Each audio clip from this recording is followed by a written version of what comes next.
लेकिन video start करने से पहले ना चैनल को सब्सक्राइब कर दो। यार चैनल को सब्सक्राइब नहीं करते, आप वीडियो देख लेते हो। श्राप लगेगा मेरा, श्राप।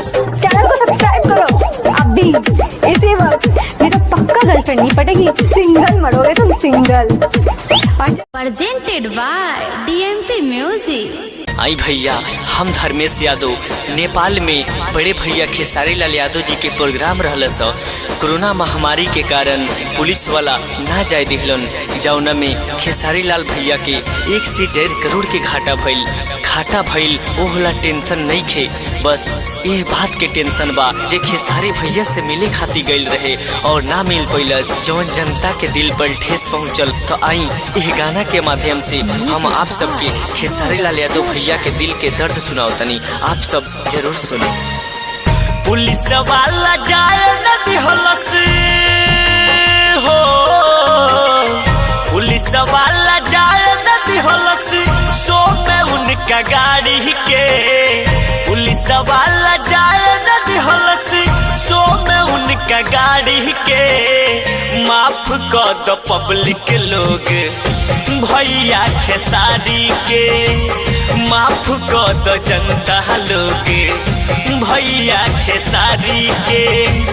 पुलिस वाला जाए नदी हलस हो, पुलिस वाला जाए नदी हलस, सो में उनका गाड़ी के।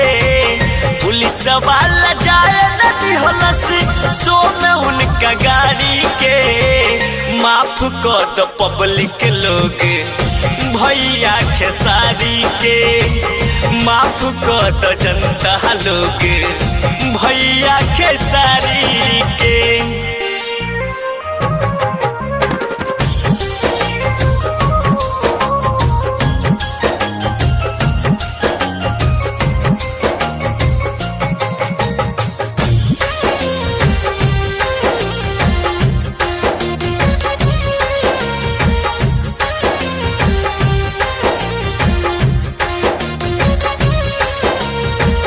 दोस्त नहीं खेउन कर बाटे, दोस्त महामारी के।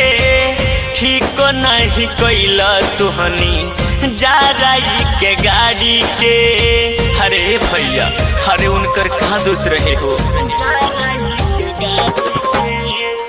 दोस्त नहीं खेउन कर बाटे, दोस्त महामारी के। ठीक नहीं कैल तुहनी जा रही के गाड़ी के। फेंक दिहल गुस्सा आके हो, फेंक दिहल गुस्सा आके मंच के उखाड़ी के। फेंक दिहल गुस्सा आके मंच के उखाड़ी के।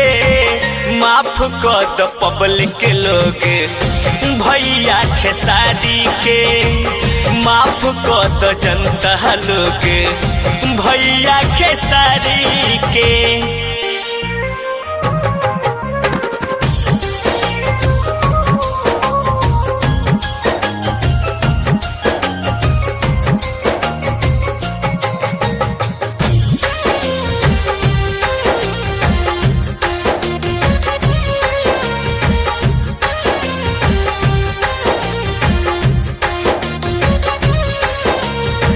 मिहिल खाती तोहनी से अइले नेपाल में। घाटा लागल 1 करोड़ के बारे बुरा हाल में।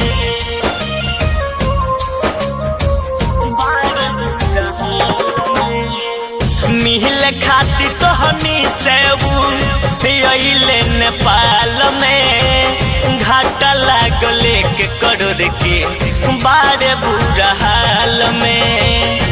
चमक धर्म से कहे हो, चमक धर्म से कहे दो लोग नगारी के।